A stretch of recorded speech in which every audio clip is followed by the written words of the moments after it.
মার পাশে বসে গায়ের জামাটা যখন খুলেছিলাম তখন চতুর্দিক দিয়ে পুলিশ এসে আমার বাড়ি ঘেরাও করে মার কাছ থেকে আমাকে তুলে নিয়ে যায়।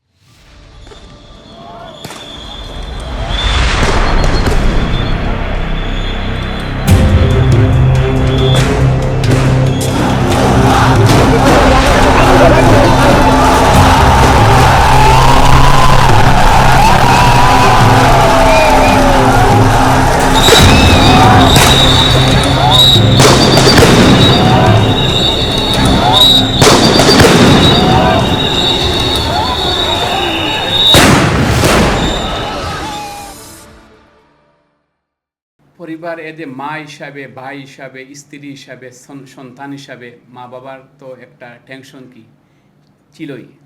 এটা শুরু থেকেই ছিল। আমি সবচেয়ে আমার মনে পড়ে 2016 সালে আমি যখন আমার বাড়ি থেকে গ্রেফতার হই, ঈদের চাঁদ উঠেছে, প্রত্যেক মসজিদে মসজিদে এলান হচ্ছে যেন আগামীকাল ঈদ, কুশামদেদ, এভাবে ঈদের ঘোষণা হচ্ছিল। আর আমিও গিয়ে বাড়িটিকে ঢুকেছি। শুধু বাড়িতে ঢোকার সাথে সাথে মার পাশে বসে গায়ের জামাটা যখন খুলেছিলাম তখন চতুর্দিক দিয়ে পুলিশ এসে আমার বাড়ি ঘেরাও করে মার কাছ থেকে আমাকে তুলে নিয়ে যায়। এজন্য মা এভাবে বিভিন্ন কষ্ট পেতে পেতে মাও একটা পর্যায়ে খুব ইজি হয়ে গেছিলেন। মাকে সবসময় বলতাম, মা আপনি ইসমাইলের মা হতে হবে আর আমি ইসমাইলের মতো সন্তান হতে হবে, তখনই আল্লাহর সন্তুষ্টি এবং জান্নাত আমাদের জন্য অপেক্ষা করছে। তখন মা হিসাবে অনেক টেনশন করতেন। আবার মানুষের আজনবী গুজনবী বিভিন্ন আমি যখন গ্রেফতার হতাম তখন বাড়ি থেকে বিভিন্ন জন গিয়ে বলতো, যারা আওয়ামী সাইডের যারা ছিলেন তারা সমবেদনা জানাতেন এবং মাকে একটু ভয় দেখাতেন যে এবার এর ফাঁসি হয়ে যাবে, কিংবা এই আন্দোলনে আর কি নিস্তার নেই। এবার আমার এলাকার মানুষ আবার খুব সচেতন ছিল। আমাকে টিভিতে দেখার জন্য তারা সবসময় টিভির সামনে বসে থাকতো। মিছিল মিটিং ঢাকায় যেত, আমরা বাস্তবায়ন করতে ছিলাম।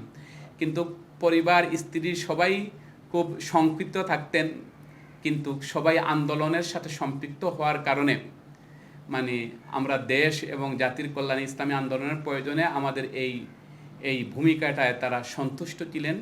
এবং এজ এ মা হিসাবে, স্ত্রী হিসাবে, ভাই হিসাবে, সন্তান হিসাবে তাদের মনে কষ্ট ছিল, কিন্তু আমার সামনে তারা এটা প্রকাশ করতেন না। এমনি তারা আল্লাহর কাছে দোয়া করতেন, কান্নাকাটি করতেন, সেজদায় পড়ে আল্লাহর কাছে কাঁদতেন। কিন্তু আমিও তাদেরকে বলতাম কখনো আমার সামনে আপনারা এটা উপস্থাপন করবেন না। এজন্য এই যে ডিসেম্বরে আন্দোলনে প্রতিদিন সকাল হরতাল এবং অবরোধের যে মিছিল, বাইরে হয়ে যেতাম, আর আসবো বলে কোনো নিশ্চয়তা ছিল না।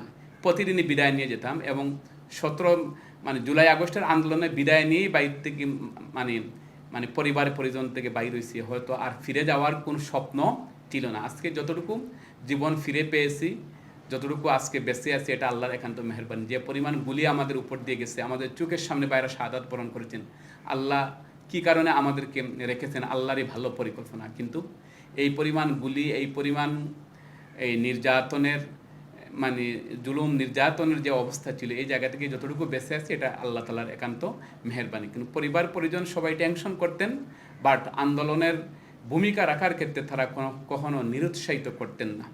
তারা উৎসাহিত করতেন, তারা পাশে ছিলেন। বিভিন্ন সময় দেখা গেছে এক জামা নিয়ে বাইর হয়েছি, পরবর্তী আরও একটা জামা আমার স্ত্রী অনেক নিয়ে এসে জামাগুলো এসে পৌঁছে দিত। এভাবে বিভিন্নভাবে পরিবার পরিজনের সবার সহযোগিতা পেয়েছিলাম। বিদায় আন্দোলনের এই ক্রাইসিস মুহূর্তে একজন কর্মী হিসেবে যতটুকু সামান্য ভূমিকা রাখার সুযোগ হয়েছে, মূলত পরিবার পরিজন, ভাই, বন্ধু বান্ধব যারা সবার সহযোগিতা ছিল।